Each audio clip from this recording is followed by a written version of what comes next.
Hello বন্ধুরা, এখন ঘড়ির কাঁটায় বাজে 5টা 10। আর আমাকে দেখতে পাচ্ছ, আমি কিন্তু বিকাল থেকেই ভিডিওটা শুরু করলাম। আমাকে দেখেই বুঝতে পারছো রেডি সেডি হয়ে গেছি। আর কেন বলো তো রেডি হয়েছি? আজকে থেকে আমাদের দুজনের পথ চলা শুরু হয়েছিল। আজকে হচ্ছে আমাদের হ্যাপি অ্যানিভার্সারি, তাই জন্য রেডি হয়ে গেছি। আর তোমাদের দাদা ভাই আমার জন্য এই শাড়িটা নিয়ে এসেছে সারপ্রাইজ গিফট। তো শাড়িটা ভালো লাগছে না? আমার তো খুব পছন্দ হয়েছে, আমার বরের পছন্দ আছে বলতে হবে, তাই না? তো যাই হোক, চলো একটু বিবাহবার্ষিকীর দিন ঘোরাঘুরি না করলে হয়, তাই এখন ঘুরতে বেরালাম। আর আজকে জানো তো গাইস, না বলে পাচ্ছি না এই কথাটা, আজকে কিন্তু আমাদের এলাকাতে প্রচণ্ড গরম পড়েছে। এই বিবাহবার্ষিকীর দিনেও কিন্তু গরম। অন্যবার বিবাহবার্ষিকীর দিন ঝড় বৃষ্টি তুফান কোথা থেকে সব কিছু চলে আসে, আর আজকে কিন্তু আসলো না। তো যাই হোক, এই গরমের মধ্যেই বেরিয়ে গেলাম ঘোরাঘুরি করতে। আর বাড়িতে থেকে কি করব, আজকে দিনে না বেরালেই না।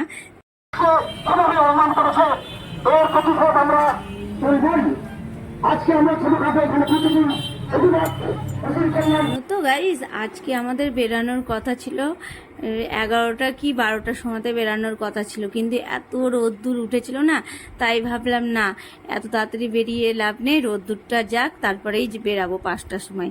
তাই জন্যই 5টার সময়তে বেরালাম না, তো 11টার সময়তে কিন্তু প্রোগ্রাম করার কথা ছিল, তো বেরাইনি। তো যাই হোক, ভালোই হয়েছে যেটা হয়েছে।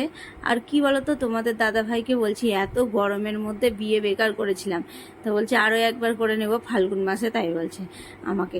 আর সত্যি গাইস, এই আগে যদি জানতাম না, এত গরমের মধ্যে বিয়েই করতাম না। আর এত গরমের মধ্যে না বিবাহবার্ষিক ঠিকঠাকভাবে পালন করাই যাচ্ছে না, এত গরম পড়েছে।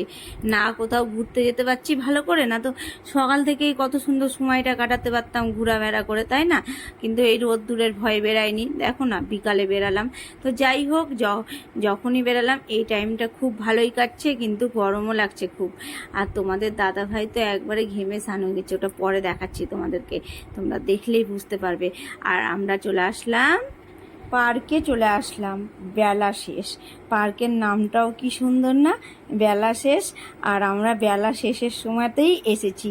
আর জানো তো গাইস, এই পার্কে এই প্রথমবার আসলাম, আর পার্কটা কিন্তু খুব সুন্দর করেছে।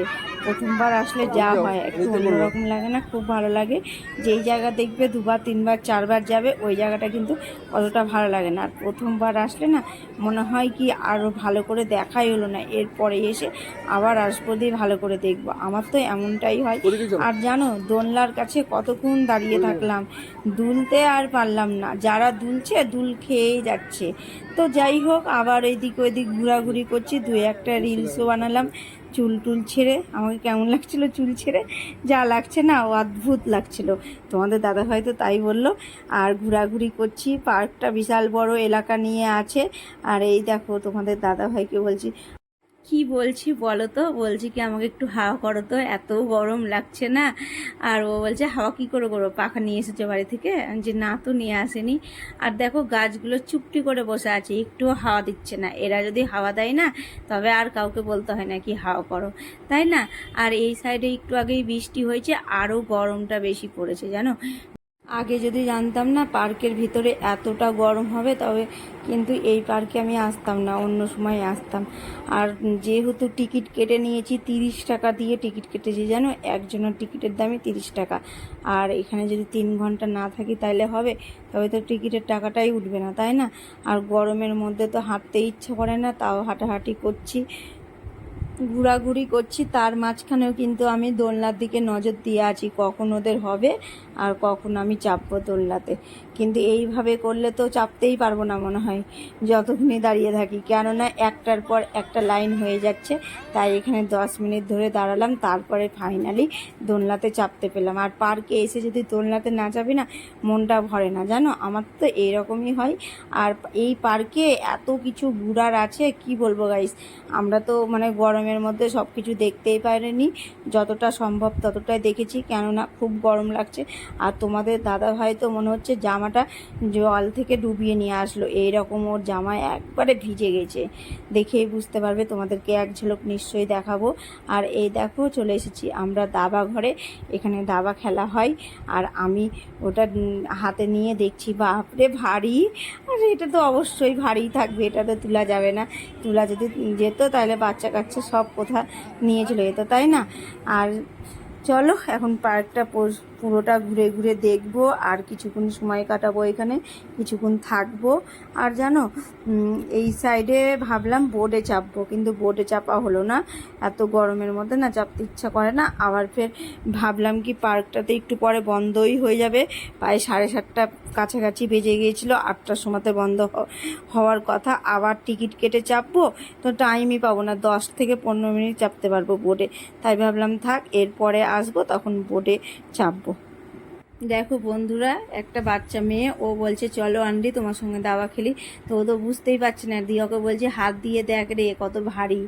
আর ওকে কিন্তু আমি কোনোদিন চিনি না, ও আমাকে চেনে না, কিন্তু মনে হচ্ছে কতদিন থেকে চিনি। ওর সঙ্গে কিন্তু একবারে পরিচয় করে নিলাম ভালো করে, আর হাত ধরেও নিলাম। তো যাই হোক, ওর সঙ্গে অনেকটাই সময় কাটালাম, ভালোই লাগলো। এবার আবার যাচ্ছি আর একটা জায়গা। এবার কোথায় যাচ্ছি চলো তোমাদেরকে দেখাও। বলছি না, এই পার্কটা অনেক বড়, অনেক ঘোরাঘুরি হলো, হাঁটাহাঁটি হলো। এবার দুজনে একসঙ্গে বসবো, দুজন মিলে সময় কাটাবো, একটু গল্প করব, এটাই হচ্ছে। আর এই বোর্ডের কাছে চলে আসলাম, এখন বসে বসে দুজন মিলে গল্প করছি সব পুরনো পুরনো কথা। জানো, পুরনো পুরনো কথাগুলো শুনলে ভালোই লাগে, আবার হাসিও লাগে। মানে কি বলবো গাইস, তোমাদেরকে বলার কিছু নেই। তো যাই হোক, আমরা তোমাদের দাদা ভাই আর আমি দুজন মিলে খুব গল্প করছি, আর আমাদের পুরনো সব কথা বলছি, আর মনেও আসছে। আর আজকের দিনে এই সব কথা না বললেই ভালো লাগে না, তাই না? আর জানো তো গাইস, আমাদের বিয়ের তারিখের দিন এত ঝড় বৃষ্টি সব কিছু হয়েছিল, প্যান্ডেল ফ্যান্ডেল সব ভেঙে গেছিলো। মানে আমাদের বিয়ের প্যান্ডেল না, সেইভাবে কিন্তু আমাদের অনুষ্ঠান করে বিয়ে হয়নি। মানে পাশের বাড়িতে আরেকজনের বিয়ে ছিল, ওদের কিন্তু প্যান্ডেল ট্যান্ডেল সব ভেঙে গেছিলো, আবার কিন্তু নতুন করে করতে হয়েছিল ওদেরকে। প্রচণ্ড ঝড় হয়েছিল। মানে আমাদের বিয়ে হয়েছিল মন্দির থেকে, সকাল সকাল আমরা বেরিয়েছিলাম। আর তোমাদের দাদা ভাই আর আমার তো প্রেম করেই বিয়ে হয়েছে, আমাদের কিন্তু দেখাশোনা করে বিয়ে হয়নি। তো যাই হোক, আমাদের লাভ ম্যারেজ, তো এইভাবে বিয়ে হয়েছে। আর সেদিন কিন্তু ঝড় বৃষ্টি সব কিছুই হয়েছিল, আর হয়েছিল মানে সব ভেঙে চুরে চুরমার হয়ে গেছিলো, এইরকম ঝড় বৃষ্টি হয়েছিল। সেই দিনের কথা কিন্তু মনে পড়ে যায় আমাদের অ্যানিভার্সারিকের দিন, যখনই কিন্তু অ্যানিভার্সারিকের দিন আসে ওই সব কথা মনে পড়ে, আরও নানান কিছুই মনে পড়ে, অনেক কিছুই। আর এখন ভাবি জানো, যদি অনুষ্ঠান করে বিয়ে হতো তবে কত ভালো হতো, ক্যামেরা থাকতো, ছবি থাকতো, ভিডিও থাকতো, দেখতাম পরে। আর সেইভাবে হয়নি ওইভাবে, তাই জন্য একটু মনটা খারাপ করে। আর তোমাদের দাদাভাইকে আমি শুধু বারবারে বলি কি, তুমি তো ছবি তো তুলতে পারতে কয়েকটা ক্যামেরাতে নিয়ে, তবে সেইগুলোই দেখতাম মাঝে মধ্যে। কেমন একটা মনটা খারাপ করে, আমার কিন্তু খুব মন খারাপ করে। আর বিয়ে করার সময়তে কিন্তু এটা মাথায় ছিল না, না তো আমি অবশ্যই কিন্তু ছবি তুলে রাখতাম। যাই হোক, একটা ভুল হয়ে গেছে, আর একটা ভুল মানে সারা জীবনের ভুল। আর এই ভুলটা কিন্তু তোমরা করো না।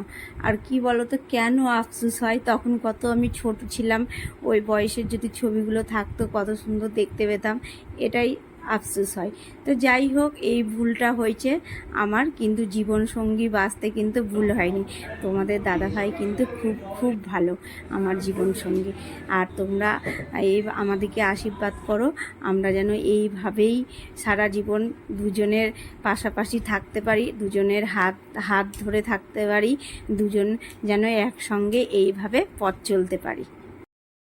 পার্কে বসে বসে ভাবছিলাম কোন রেস্টুরেন্টে যাওয়া যায়। তোমাদের দাদা ভাই বলছে চলো এটাতে যাই, আমি বলছি ওটাতে যাই।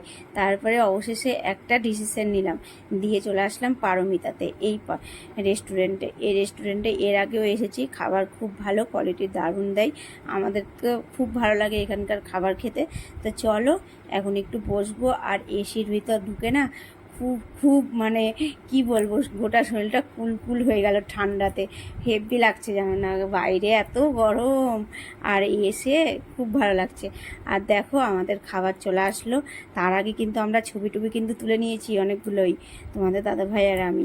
আর খাবারে আমাদের অর্ডার দিয়েছিল, এখানে আছে রুটি, এটা কি রুটি বলছে যেন, তন্দুরি, আর দিয়েছিল বিরিয়ানি। আর আমি, তোমরা তো জানোই আমি বিরিয়ানি প্রেমী, বিরিয়ানি না খেলে মনে হবে কি কিছুই খেলাম না এসে। আর নিয়েছিল মটন কারি মিট, দারুণ ছিল খাবারটা, টেস্টি টেস্টি খাবার। তা যাই হোক, চলো এখন আমরা খাওয়া দাওয়াটা সেরে নেব। আর রেস্টুরেন্ট খাবার বুঝতেই পারছো দারুণ লাগে আমাকে বাইরের খাবার খেতে। বাড়িতে তো একঘেয়েমো রান্না বান্না, নিজে হাতে রান্না করি, নিজের হাতেই খাই, যতই টেস্টি করি না কেন ভালো লাগে না খেতে। আর এই যে রেস্টুরেন্টে আসলে এই খাবারটা অপূর্ব লাগছে। তো চলো এখন খাওয়া দাওয়াটা সেরে নিব।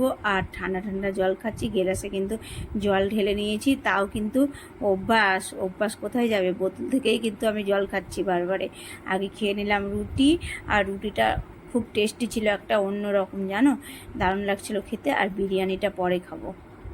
ধীরে ধীরে কিন্তু খাবার খাচ্ছি, কেন বলো তো, রেস্টুরেন্টে একবারে এসি করা আছে না, বেরাতে ইচ্ছা করে না, মনে হচ্ছে এখানেই থেকে যায়, কিন্তু এখানে থাকলে হবে না। তাড়াতাড়ি খাওয়া দাওয়াটা সেরে অনেকটাই সময় কাটালাম বরের সঙ্গে। বাড়ি গিয়ে এখন অনেক কিছু কাজ আছে, বাড়িতে কিছু কিছু প্রোগ্রাম আছে, ছোট্ট করে প্রোগ্রাম করেছি। তো চলো সবটাই তোমরা দেখতে পাবে। তার আগে আমাদের রেস্টুরেন্ট থেকে বেরাতে হবে, তারপরে কয়েকটা জিনিস কেনাকাটা করার আছে, সেগুলো কেনাকাটা করে বাড়ি ফিরবো। জানো তো বন্ধুরা, বাড়িতেই ভাবছিলাম ছোট্ট করে অনুষ্ঠানের মতো করব, কয়েকজনকে নিমন্ত্রণ করব, আশেপাশের মানে আমাদের বাড়ির কিছু লোক আর আশেপাশের কয়েকজনকে, মোট 20-25 জন হতো এই রকম ধরো।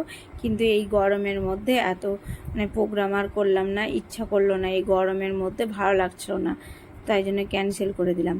তোমাদের দাদাভাই বলছে শীতে আবার বিয়ে করে নেব, তখন কিন্তু প্রোগ্রাম করো, নিমন্ত্রণ করো সবাইকে, 25টার জায়গাতে 50টা খাইয়ে দিবে, তাও কিছু বলবো না। আবার এখন যদি অনুষ্ঠান করতে যাও, যাই হোক আমার কাছে 25টা মানে অনুষ্ঠান, তাই না, আমরা তো দুটো লোকের রান্না করা আর 25টা লোকের রান্না করা, ভাবো তাইলে এটা অনুষ্ঠান না। তাই জন্য কিছুই করলাম না, ছোট্ট করে প্রোগ্রাম রেখেছি বাড়িতে, শুকনো খাবার, মিষ্টি, সিঙ্গারা, এইসবই, কেক, এগুলোই খাওয়া দাওয়া করাবো, কয়েকজনকে ডেকেছি। কিন্তু আমাদের রাত্রে অনেক রাত হয়ে যাবে মনে হয়, যেতে যেতেই 10টা, 10:30। তো দেখা যাক, 2-1 জন তো আসবে, ওদেরকে নিয়ে এই প্রোগ্রামটা করব। বিরিয়ানি খাবো খাবো বলেই কত আনন্দ লাগে। আর দেখো বিরিয়ানি নিয়েছি, অর্ধেকটা রয়ে গেছে, এখন পর্যন্ত খেতে পারিনি, এটাই মনে হয় বাড়িতে পার্সেল করে নিয়ে যেতে হবে। আর দেখো আমাদের খাওয়া দাওয়া প্রায় শেষের দিকেই। তো চলো এখন যাব কেনাকাটা করতে। আর কেনাকাটা বলতে মিষ্টি নিব আর কেক নিব। আর তোমাদের দাদাভাইকে আঙুল দিয়ে দেখালাম, কি বলো তো, কী যেন বলছিল ওই একটা, তাই বললাম চুপো চুপো চুপো বলো না, এত জোরে সবাই শুনতে পাবে, তাই বলছি ওকে। তো যাই হোক, আমাদের এখন বেরিয়ে গেলাম রেস্টুরেন্ট থেকে। আর বেরিয়ে যাওয়ার পরে মনে হচ্ছে আগুন জ্বলছে, এইরকম এসিতে অনেকক্ষণ ছিলাম না। আর দেখবে এসি থেকে বেরানোর পরে কেমন একটা আগুনের ঝলসা গরমটা লাগে, ওই গরমটাই লাগছে। দেখো বন্ধুরা, এখন ঘড়ির কাঁটায় প্রায় 10টার কাছাকাছি বেজে গেছে। আর এখন আবার যেতে হবে মিষ্টির দোকানে। তোমাদের দাদাভাইকে বলেছিলাম এই কাজগুলো সকালে করে রাখতে, কিন্তু করেনি, মনে হয় কাজ টাজ ছিল, ব্যস্ত ছিল। তো যাই হোক, এই দেখো ফেরার পথে এখন মিষ্টির দোকান চলে এসেছি, মিষ্টি নিয়ে নেব, আবার কেক নিব, কেকের দোকান যাব, তারপরে বাড়ি যাব।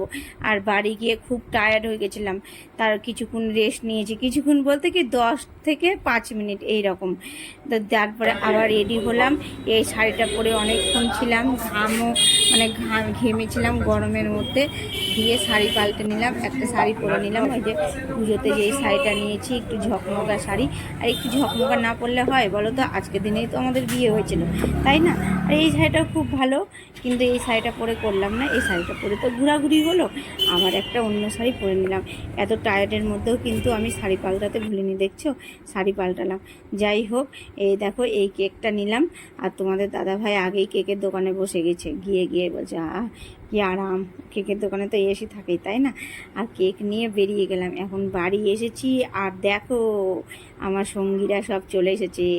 আর এই বাবুটাকে দেখছো, ও আমরা বাড়িতে ছিলাম না, ওর মাকে বলছে কখন আসবে। চলে এসেছি আমাদের এই ছোট বান্ধবীর কাছে, আজ ওদের অ্যানিভার্সারি, সবাই মিলে সেলিব্রেট করবো, হই হুল্লোড়।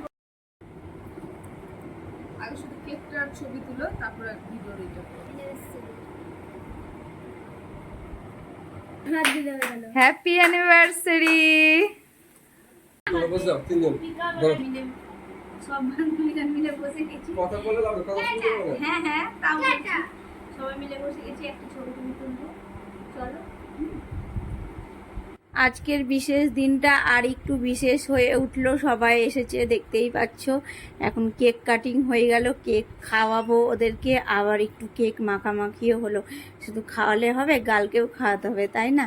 আর এই দেখো দুটো কিউটি ভাই বসে গেছে আমার পাশে, আর ও বলছে আমায় মনেই আমি ফুল খাবো, ও বলছে আমিও ফুল খাবো।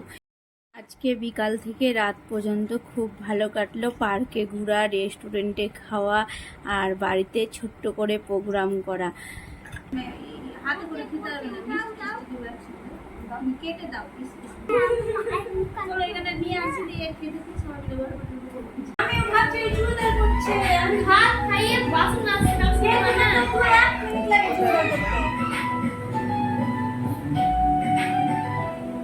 না, বসো নিচে বসো।